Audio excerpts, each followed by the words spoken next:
শুরু হয়ে গেছে নির্বাচনকে সামনে রেখে হেভিওয়েট বিএনপির প্রচারণা। বসে নেই জামাত আর এনসিপিও।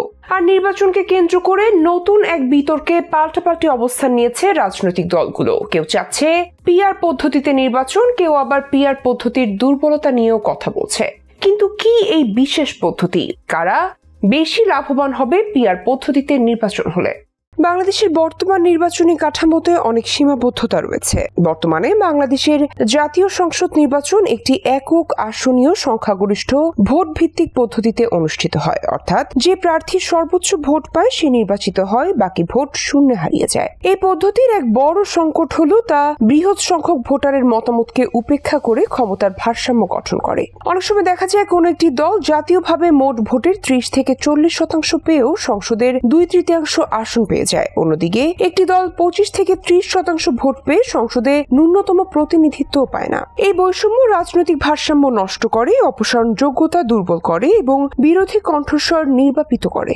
এবার আসা যাক প্রপোর্শনাল রিপ্রেজেন্টেশন কি। প্রপোর্শনাল রিপ্রেজেন্টেশন বা পিআর পদ্ধতি এমন একটি নির্বাচনী কাঠামো যেখানে প্রতিটি দলের ভোটের শতাংশ অনুযায়ী তারা সংসদে আসন পায়। এই পদ্ধতিতে 10% ভোট পাওয়া দল সংসদের প্রায় 10% আসন পায়, যদিও তারা কোনো নির্দিষ্ট আসনে জয়ী নাও হতে পারে। পিআর পদ্ধতির বিভিন্ন ধরন রয়েছে: closed list, open list, mixed member, proportional এবং সিঙ্গেল ট্রান্সফারেবল ভোট ইত্যাদি। এই পদ্ধতির মূল সুবিধা হলো এটি ভোটারদের মতের সঠিক প্রতিফলন ঘটায়। ক্ষুদ্র দল, নারী, সংখ্যালঘু জনগোষ্ঠী বা নির্দিষ্ট আদর্শের অনুসারীরা বাস্তবিক অর্থে সংসদে প্রতিনিধিত্ব পায়। এর ফলে একটি ভারসাম্যপূর্ণ ও অন্তর্ভুক্তিমূলক রাজনৈতিক পরিবেশ গড়ে ওঠে। নীতিগত দ্বন্দ্ব আলোচনার মধ্য দিয়ে সমাধানে পৌঁছায়। বাংলাদেশের বর্তমান প্রেক্ষাপটে পিআর পদ্ধতির সম্ভাবনা তৈরি করতে পারে। পিআর পদ্ধতি চালু হলে সম্ভাব্য কিছু ইতিবাচক পরিবর্তন হতে পারে। বর্তমান ব্যবস্থায় বিরোধী দলগুলো ভোট পেয়েও সংসদে প্রবেশ করতে পারে না। পিআর পদ্ধতিতে তারা তাদের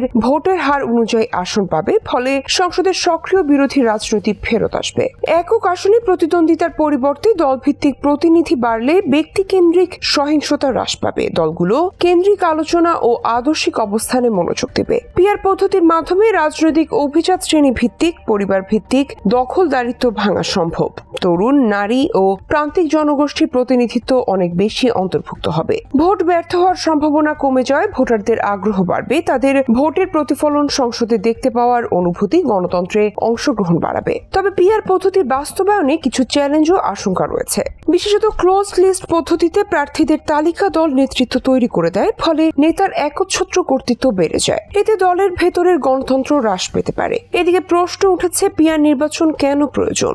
বাংলাদেশ সহ অনেক দেশে বর্তমানে প্রচলিত ফার্স্ট পাস্ট দ্য পোস্ট পদ্ধতিতে যে দল বেশি আসনে জয় পায় তারা সরকার গঠন করে, ভোটের মোট শতাংশে নয়। যেমন 2001 সালের নির্বাচনে বিএনপি 40.86% ভোট পেয়েছিল 193টি আসন, আর আওয়ামী লীগ 40.22% ভোট পেয়ে মাত্র 62টি। 2008 সালের নির্বাচনে আওয়ামী লীগ 48.04% ভোট পেয়ে 230টি আসন পেয়েছিল, আর বিএনপি 32.50% ভোট পেয়েছিল মাত্র 30টি। এমন পরিস্থিতিতে পিআর পদ্ধতি চালু থাকলে দলগুলোর প্রতিনিধিত্ব আরো ভারসাম্যপূর্ণ হবে।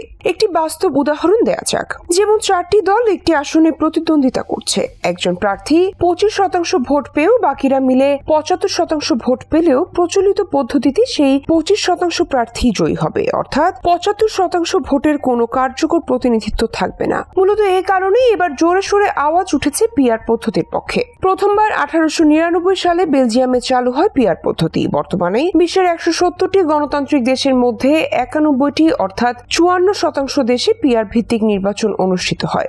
উন্নত দেশের সংগঠন OECDর 36টি দেশের মধ্যে 25টি অর্থাৎ প্রায় 70% দেশ এই পদ্ধতি অনুসরণ করে।